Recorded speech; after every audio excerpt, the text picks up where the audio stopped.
Bueno, el tema de hoy se titula El reino de Cristo por 1000 años. Esperamos que sea pues de edificación para todos.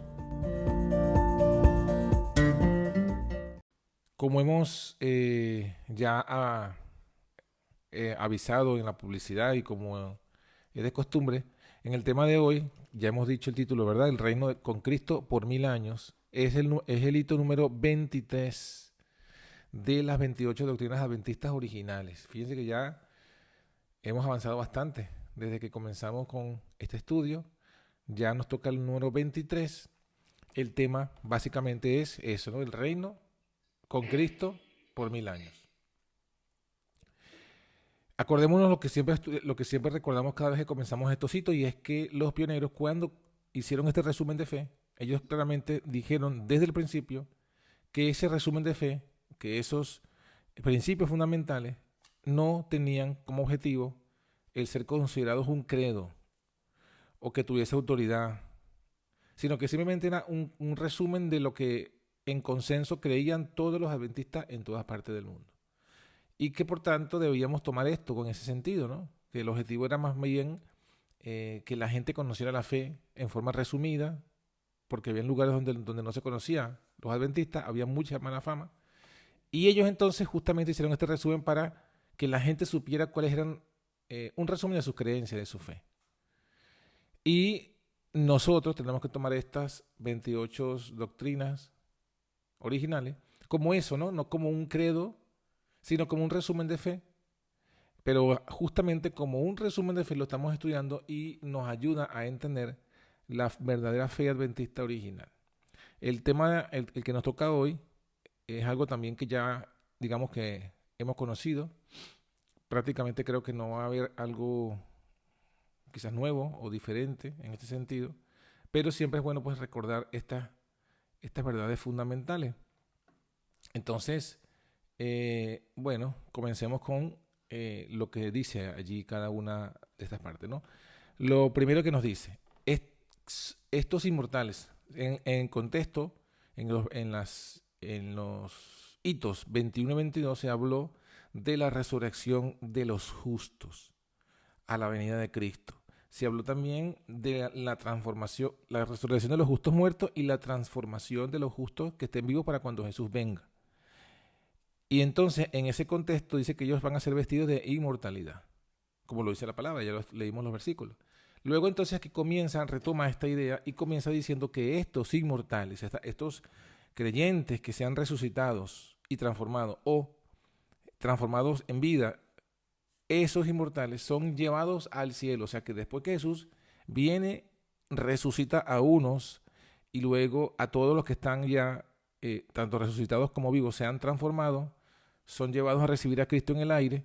Luego dice que son llevados al cielo, a la nueva Jerusalén, a la casa del Padre en la cual hay muchas mansiones. Y hace referencia, o cita pues el versículo de Juan 14, de 1 al 3, que dice, Jesús dijo, no se turbe vuestro corazón, creéis en Dios, creed también en mí.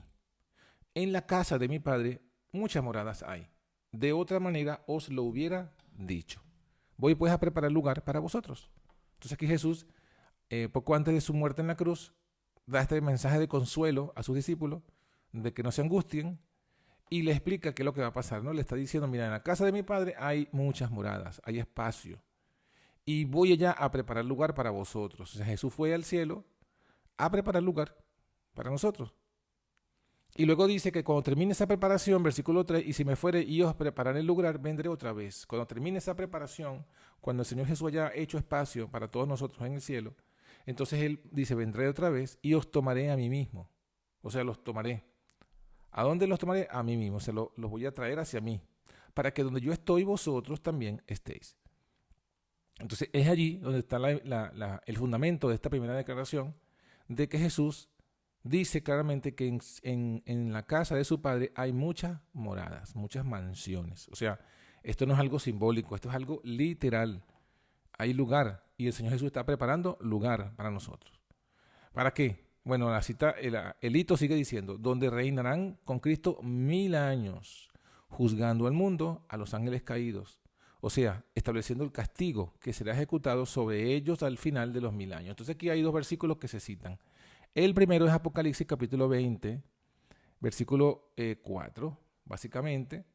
Dice, bueno, vamos a leerlo desde el 1 hasta el 4 para ver el contexto. Vi un ángel, Apocalipsis 21, vi un ángel descender del cielo que tenía la llave del abismo y una grande cadena en su mano. Entonces aquí se está representando a Jesús como la figura de un ángel. No es extraño porque en el Antiguo Testamento en muchas ocasiones la presencia, la manifestación de Jesús se presenta como el ángel de Jehová. Aquí dice un ángel, no especifica, pero por el contexto sabemos que se refiere a Jesús. Tiene la llave del abismo y una grande cadena en su mano. Entonces presenta varios símbolos aquí, ¿no? El abismo y la cadena. El abismo se simboliza en la Biblia, la palabra abismo se refiere a la tierra en caos. De hecho, cuando tuvo la creación, en el Génesis capítulo 1, dice que la tierra Dios la creó al principio. Y luego dice la tierra estaba desordenada y vacía. Y el Espíritu de Dios se movía sobre la faz del abismo. Entonces allí se dice o se hace ver que la tierra en ese estado de desorden y vacuidad es el abismo. O sea, el abismo significa la tierra en un estado de desorden y vacuidad. Entonces, la llave del abismo representa la autoridad sobre la tierra en ese momento cuando viene Jesús, que va a quedar vacía porque los que están vivos van a ser llevados al cielo y los otros seres humanos no van a estar vivos porque van a morir, ¿no? Morirán con el resplandor de la venida del Hijo de Dios. Entonces solo estará el diablo con sus ángeles y por eso se habla del abismo. Y eso representa, ¿no? La cadena. La cadena es que el diablo va a estar confinado a este planeta por 1000 años. Lo sigue diciendo el versículo 2. Prendió el dragón, o sea, encarceló al dragón, atrapó al dragón, aquella serpiente antigua, que ese es el diablo y Satanás, y lo ató por 1000 años. Ahí está, ¿no? Para esa es la cadena, para atarlo por 1000 años. ¿A dónde lo ata? Dice el versículo 3, lo arrojó al abismo y lo encerró y selló sobre él. O sea, ahí está, el abismo, ya dijimos, es la tierra en ese estado de caos y confusión.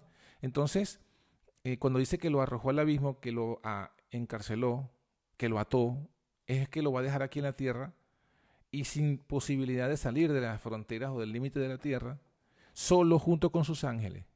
Eso es que lo va a estar encadenado, atado aquí a la tierra en caos, al abismo, por 1000 años.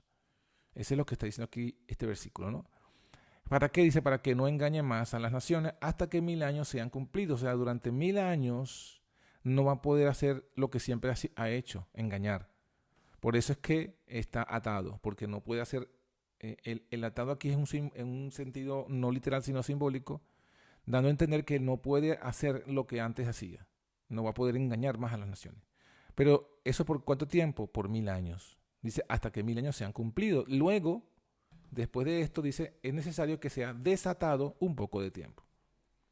Entonces, aquí nos está diciendo, en esos 3 primeros versículos nos dice lo que está sucediendo en la tierra. En el versículo 4 nos dice lo que va a suceder ahora en el cielo, porque dice, y vi tronos. O sea, ahora su mirada es hacia el cielo y ve tronos. Se sentaron sobre ellos y les fue dado juicio.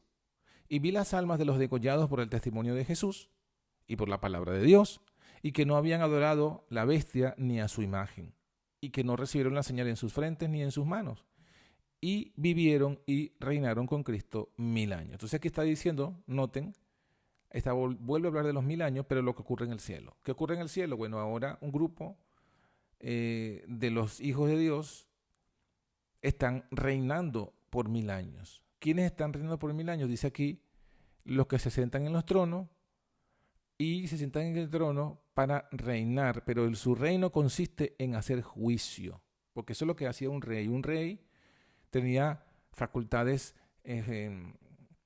ejecutivas, facultades legislativas y facultades judiciales.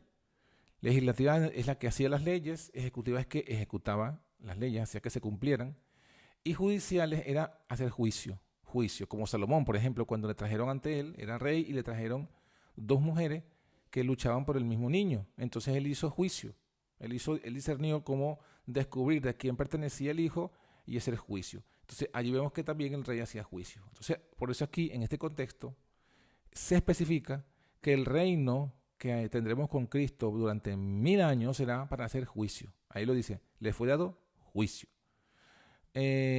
Por 1000 años. Ahora, en Apocalipsis 20 no especifica qué tipo de juicio vamos a hacer nosotros, pero solo dice sí, Primera de Corintios. Primera de Corintios, que es el otro texto citado aquí por los pioneros.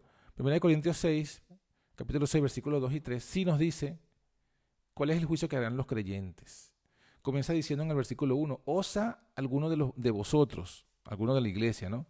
Teniendo algo contra otro, ir a juicio delante de los injustos y no delante de los santos. Entonces aquí Pablo comienza criticando a la iglesia o a algunos de la iglesia que cuando tenían juicios iban a los jueces del mundo.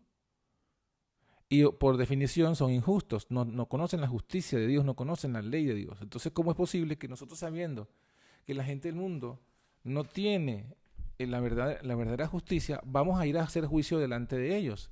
Y él dice, y no delante de los santos. O sea, lo que plantea Pablo es que la iglesia, los creyentes deberían ir a que en la iglesia, si tienen algo que reclamarse entre hermanos, en lugar de llevar al hermano a un juicio o a un juez del mundo, debería haber en la iglesia algún tipo de tribunal donde se haga este juicio.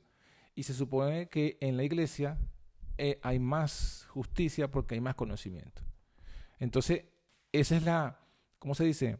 Esa es la reprensión que hace Pablo. ¿Por qué ustedes van ahí a los injustos a hacer juicio y no van adelante de los santos? Versículo 2, ¿no sabéis que los santos van a juzgar al mundo? Ahí está. Los santos van a juzgar al mundo. Y si el mundo ha de ser juzgado por vosotros, ¿sois indignos de juzgar cosas muy pequeñas? O sea, si vamos a juzgar al mundo, quiere decir que el Señor ya ve que tenemos capacidad para hacer juicio y deberíamos hacer juicio en la iglesia. Luego, el versículo 2 habla de eso, ¿no? Pero el versículo 3 ahora amplía y dice, ¿o no sabéis que hemos de juzgar a los ángeles?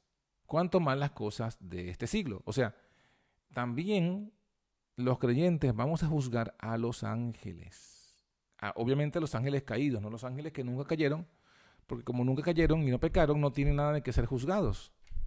Entonces aquí está hablando de los ángeles caídos. Entonces este juicio evidentemente no va a ser para declarar a alguien inocente en este juicio, porque los ángeles que van a ser juzgados ya están harto demostrado que son culpables. Entonces este juicio no es para declarar a unos inocentes y a otros culpables. No, este juicio es para asignar cuál va a ser el castigo. Porque eso también se hace en un juicio. El juez no solamente juzga la causa, sino que luego, hallado culpable, entonces establece cuál va a ser la pena, el castigo. Bueno, nosotros eso es lo que haremos, determinar el castigo de cada una de las personas, de los seres que les toca ese juicio de condenación, porque ya están condenados, pero les falta entonces el establecer el castigo. Eso es lo que se va a hacer durante los 1000 años. Juzgar al mundo, a todos los que no se salvaron, a todos los impíos, y juzgar a los ángeles. ¿Para qué? Para determinar el castigo en base a qué? A sus obras, porque la recompensa, dijo Jesús, viene en función de las obras, sean buenas o sean malas. Si hay obras buenas y se salvó la persona, entonces vendrá una recompensa por esas obras buenas. Y las obras malas también van a ser recompensadas. Entonces, básicamente, eso es lo que nos está diciendo aquí, pues, la Escritura. Ahora, durante este tiempo, volviendo a la tierra dice que va a estar en una condición de abismo. Entonces, aquí ellos asignan otro texto bíblico que es Jeremías, capítulo 4, versículo 23 al 27, donde se explica con un detalle, un poco más de detalle, la condición de la tierra en ese momento, ¿no? Dice Jeremías 4, 23. Miré la tierra y aquí que estaba desolada y vacía. Fíjense que son palabras muy similares a Génesis 1. Y los cielos, y no había en ellos luz. O sea, justamente Génesis 1 antes de que Dios creara la luz. Por eso es que está hablando del abismo, cuando dice que las tinieblas moraban sobre la faz del abismo, ¿no? Entonces, o el Espíritu de Dios se movía sobre la faz del abismo. Entonces, allí está hablando de Génesis, la tierra en abismo. Ok, la tierra vuelve a estar en esa condición. Miren la tierra, aquí que estaba desolada, vacía, los cielos, no había en ellos luz. Miren los montes, es aquí que temblaban, o sea, terremoto. Y todos los collados fueron destruidos, o sea, había, ¿cómo se diría? Un constante movimiento telúrico. Versículo 25. Miré y no parecía hombre, o sea, estaban todos los hombres muertos o no estaban. Y todas las aves del cielo se habían ido, o sea, tampoco van a haber seres vivientes, animales, van a haber vivos, tampoco van a haber animales vivos. Miré, dice el versículo 26, y aquí el Carmelo desierto, todas sus ciudades eran asoladas a la presencia de Jehová, a la presencia del furor de su ira.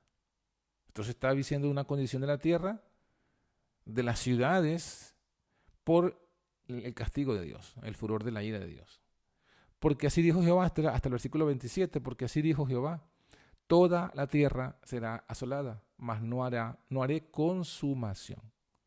Entonces, estos versículos claramente, por el mismo contenido que tienen, se evidencia que esto tiene que ver con los 1000 años. No, aunque aquí en Jeremías no dice 1000 años, tiene que ver con eso porque es la única etapa de la historia del mundo donde la tierra va a estar así, en una condición de vacuidad, de desorden. Muy bien, continúa diciendo aquí, Elito dice, como en el principio, por el término griego abusos, o sea, la palabra abismo en nuestro castellano, en el griego es la palabra abusos y significa abismo sin fondo. Y dice aquí, entre paréntesis, que Génesis 1:2 de la Septuaginta usa el término abusos cuando dice la tierra estaba, el espíritu, ¿no?, se movía sobre la faz del abismo. Vamos a recordarlo, Génesis 1:2 aquí, ¿no? La tierra estaba desordenada y vacía y las tinieblas estaban sobre la faz del abismo. ¿Ah? Las tinieblas estaban sobre la faz del abismo. Entonces, es esa palabra aquí, abismo, en Génesis 1:2, es la misma palabra de abismo que está en en Apocalipsis 20, cuando dice que fue arrojado hacia el abismo. Es la misma palabra y por la descripción es el mismo condición de la tierra, desordenada, vacía, en tinieblas.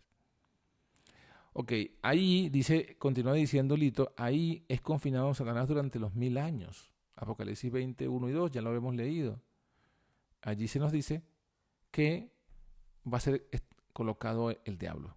La llave del abismo, el dragón fue prendido y fue arrojado al abismo. Versículo 3. Por 1000 años. O sea que va a estar en la tierra en esa condición por 1000 años. Ahora, ¿qué dice? Sigue diciendo aquí. Después, ¿qué va a pasar después de los 1000 años? Bueno, después de esto, dice, ya lo leímos, es necesario que sea desatado un poco de tiempo. Leímos el 4 que habla de los 1000 años que estaremos haciendo juicio. Y luego dice a partir del versículo 5 lo que va a suceder después. Más los otros muertos. ¿Cuáles son los otros muertos?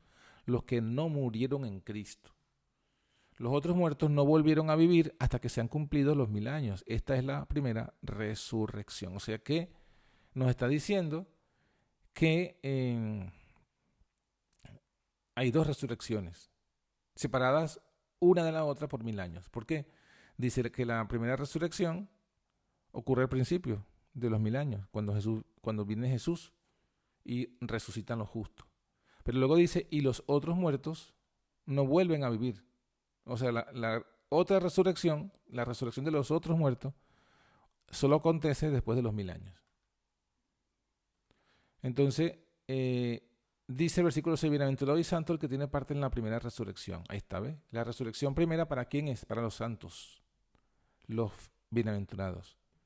La segunda muerte no tiene potestad sobre ellos. Antes serán sacerdotes de Dios y de Cristo y reinarán con él 1000 años. Fíjense que aquí el versículo 6 vuelve al principio porque está colocando o añadiendo una idea.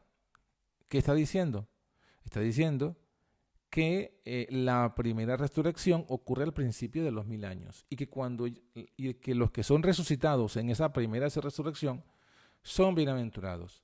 ¿Por qué? Porque serán sacerdotes de Dios y de Cristo y reinarán 1000 años.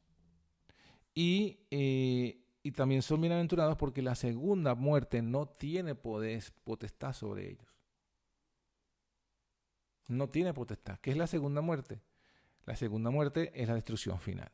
El versículo 7 dice, cuando los 1000 años fueren cumplidos, Satanás será suelto de su prisión. O sea, cuando Porque ¿qué ocurre al final de los 1000 años? Al final de los 1000 años dice aquí, resucitan los otros muertos. Eso lo vimos en el versículo 5. Entonces, cuando los 1000 años se fueran cumplidos, Satanás será suelto de su prisión. ¿Por qué? Porque los que estamos muertos, los impíos muertos, salen de su prisión, salen de la tumba. Entonces, al salir de la tumba, lo que lo ataba ya deja de ser. ¿Qué era lo que lo ataba? Lo que le impedía, la muerte de los impíos. La muerte de los impíos le impedía tentarlos. O sea, el diablo se disfruta y vive y respira por tentar a los seres humanos. Cuando todos están muertos y los otros que no están muertos se han ido con Cristo al cielo, entonces él estaba atado porque no podía hacer lo que estaba acostumbrado a hacer. Pero cuando pasan los 1000 años y los otros muertos vuelven a vivir, entonces se acaba ese impedimento, se acaba la limitante y Satanás sale de su prisión. Entonces, ¿qué hace? Dice el versículo 8, saldrá para engañar a las naciones que están sobre los 4 ángulos de la tierra, a Gog y a Magog. O sea, imagínense la cantidad de muertos resucitados que van a haber en la tierra, porque no estamos hablando de que van a resucitar todas las personas que estaban vivas en el tiempo cuando Jesús vino. No, van a resucitar todos los muertos que no murieron en Cristo de todas las épocas desde el primero, desde Adán. Desde allí, todos los que murieron desde allí hasta el último muerto, de los que no van a participar de la resurrección, de la vida eterna, los que no murieron en Cristo, todos esos de todas las épocas van a resucitar en este momento. Entonces la tierra va a estar llena, llena, llena de todas las personas que habrán resucitado. Y es allí donde el diablo entonces lanza su ataque, sale a engañar a todas las naciones. A Gog y a Magog. Sale a engañarlos, pues, vuelve a engañarlos. Como los engañó al principio, cuando nacieron, crecieron y luego estaban en la adultez, así como el diablo los engañó, los va a volver a engañar. Aquí se señala con nombre y apellido uno de los ángulos de la tierra. O sea, aquí menciona los 4 ángulos de la tierra, pero menciona solamente por nombre uno, Gog y Magog. Pero bueno, sabemos que los 4 ángulos tienen que ver con los 4 lugares cardinales, ¿no? El norte, el sur, el este y el oeste. Gog y Magog, si uno va a la Biblia y los ubica, según la descripción bíblica del principio, Gog y Magog estaban al norte. Entonces, los otros ángulos serían el sur, el este y el oeste. Pero dice que van a engañar a todas las naciones, de que estén en todos esos lugares, ¿no? Entonces, ¿qué va a pasar? Aquí tiene un objetivo. ¿Para qué los engaña? Bueno, aquí dice que los engaña para congregarlos para la batalla. Y luego menciona que la cantidad de impíos resucitados es demasiada, es como la arena del mar. O sea, imagínense que cada granito de arena sea una persona resucitada en la segunda resurrección. Bueno, así lo compara pues el profeta. El objetivo, una vez más, congregarlos para la batalla. Versículo 9. Logra su objetivo, los engaña, los agrupa para una batalla. ¿Cuál batalla? Bueno, la única batalla que el diablo siempre ha tenido es contra Dios.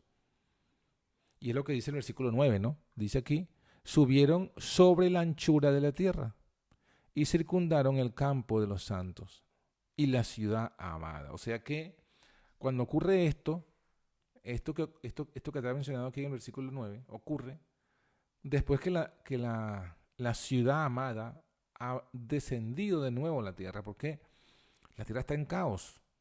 Y durante 1000 años ha estado todo en caos y abandonado. O sea, imagínense todo lleno de plantas, de monte, de maleza, todos los edificios abandonados, todo durante 1000 años. Y lo único que queda correcto y bien es la ciudad que ha descendido. ¿Cuál es ciudad? Bueno, en el capítulo 21, Juan describe ese momento en el que la ciudad, la Nueva Jerusalén, desciende del cielo de Dios dispuesta como una esposa ataviada para su marido. Entonces, ese es el momento en que la ciudad amada desciende al final de los 1000 años. Y cuando ya desciende y los impíos son resucitados, entonces el diablo, durante un tiempo que no se especifica, pero que se deja ver en la Biblia, un corto tiempo, no dice cuánto, ¿es para qué? Para que la gente que está resucitada reactive, ¿no? Todo lo que sería eh, las empresas, las industrias, las ciudades, los servicios, todo, todo, todo. ¿Por qué? Porque los prepara para la batalla. Lo leímos en el versículo 8. Satanás los congrega para la batalla. Y en la batalla tienen que haber armas, tienen que haber vehículos, tienen que haber energía, provisiones, gente entrenada.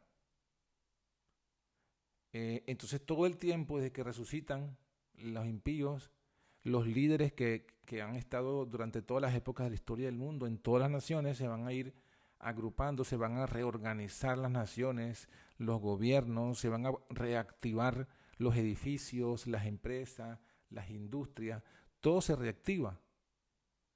Las empresas de armas, se reactivan los reactores nucleares, se reactivan las industrias de armas, los servicios, todo, todo. Entonces, ese tiempo que toma para reactivar todo, la Biblia lo llama un corto tiempo, pero no define cuánto es. Y bueno, Dios lo permite para que se consume la maldad, es decir, para que al final se evidencie todo lo que ellos desean hacer. Pero aquí el versículo lo resume, dice, los congrega para la batalla, suben sobre la anchura de la tierra, o sea que llega un momento, no dice cuándo, pero llega un momento en el que finalmente están listos y avanzan hacia la conquista, o por lo menos ese es el plan, quieren conquistar la ciudad amada, circundan el campamento de los santos. Por otros textos bíblicos sabemos que la ciudad desciende sobre la antigua Jerusalén.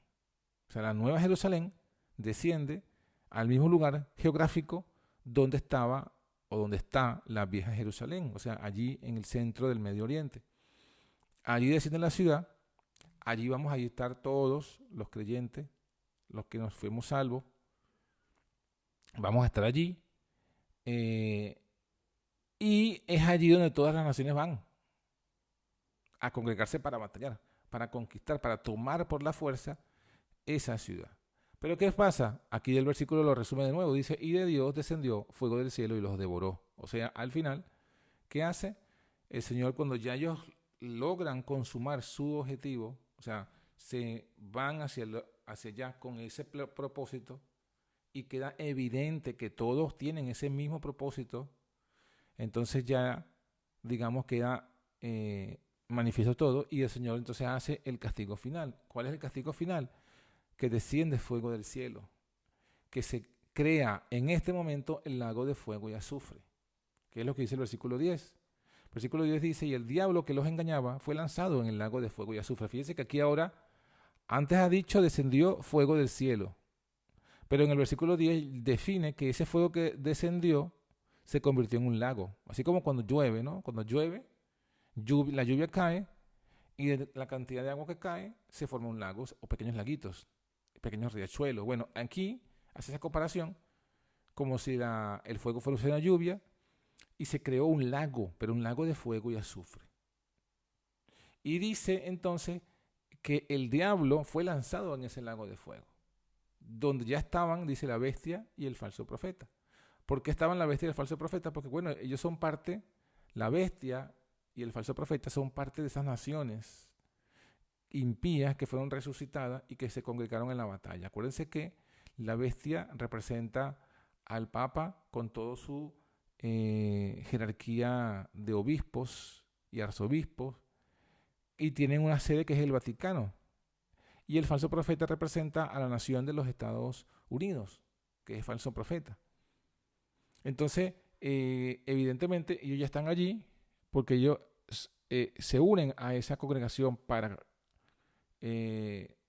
circundar el campamento de los santos. De Dios desciende fuego, el fuego se convierte en un lago y ya están en ese lago la bestia y el falso profeta. ¿Quién es lanzado de último allí? El diablo. El diablo que los engañaba también fue lanzado en el lago de fuego y dice que serán atormentados día y noche para siempre jamás. Esta expresión es importante porque esta es la expresión a la que se refiere Apocalipsis, el mensaje del tercer ángel. ¿Verdad? El mensaje del tercer ángel dice, si alguno adora la bestia o su imagen, él también verá del vino de la ira de Dios que ha sido vaciado puro en el cáliz de su ira y será atormentado con fuego y azufre delante de Dios y delante de los ángeles y delante del Cordero día y noche, que es realmente lo que dice aquí. O sea que el castigo de las 7 plagas solamente es una introducción al castigo verdadero final que vendrá en el lago de fuego y azufre. Esta misma destrucción se menciona, como lo citan aquí los pioneros en este hito, en Malaquías capítulo 4 y el verso 1. Dice, he aquí viene el día ardiente como un horno, y todos los soberbios y todos los que hacen maldad serán estopa. Y aquel día que vendrá los abrazará. Abrazará no de un abrazo, sino abrazará con S, no con Z. Y con Z es el abrazar, una persona que abraza a otra persona. Cuando es con S, abrazar es el fuego que consume. Entonces aquí lo que está diciendo es que aquel día que vendrá serán cubiertos de fuego. Así ha dicho Jehová de los ejércitos, el cual no les dejará ni raíz ni rama.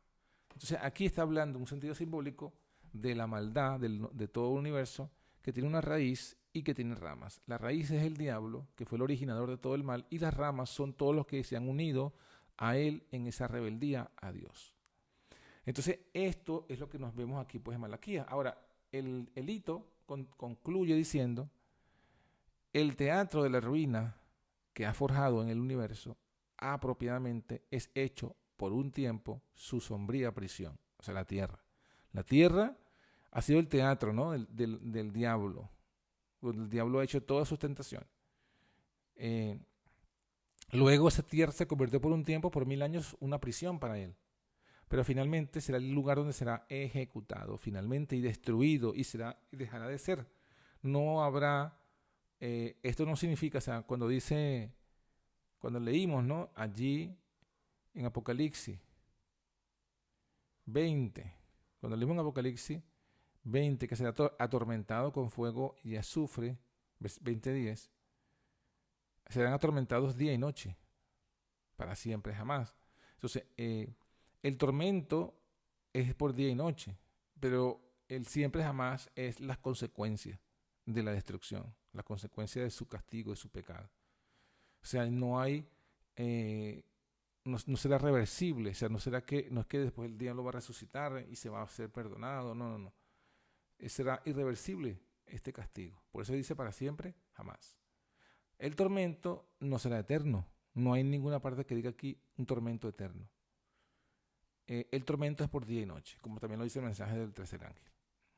Y en otros pasajes de la Biblia amplía y dice que el azote que recibirá cada siervo será en función de lo que conocía. O sea que el castigo no va a ser igual para todo el mundo. El castigo va a ser en proporción de sus obras. Eso es lo que ya también había dicho pues el Señor. Bueno, esto es básicamente el hito número 23, que habla del reino con Cristo por 1000 años. Durante los 1000 años estamos reinando con Cristo en el cielo, estamos haciendo juicio, estableciendo el castigo, y en la tierra está el diablo atado junto con sus ángeles, atados porque no tienen a quién tentar, no pueden salir de la tierra. Pero luego, al final de los 1000 años, viene una segunda resurrección, la resurrección de los impíos. Los impíos resucitan y por un corto tiempo se restauran o se restablecen todas las empresas impías de los hombres con el propósito de conquistar la nueva Jerusalén que ha descendido. Pero cuando ellos finalmente van hacia ese lugar, entonces es cuando son destruidos para siempre. Básicamente eso es lo que hemos estudiado hoy. Ahora vamos a pasar al momento de las preguntas, de los comentarios de este estudio.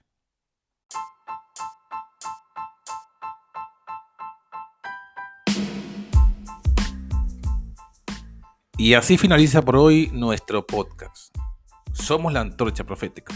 Te invitamos a que nos sigas en nuestras redes sociales y en nuestra página web, antorchaprofética.com. Que Dios te bendiga.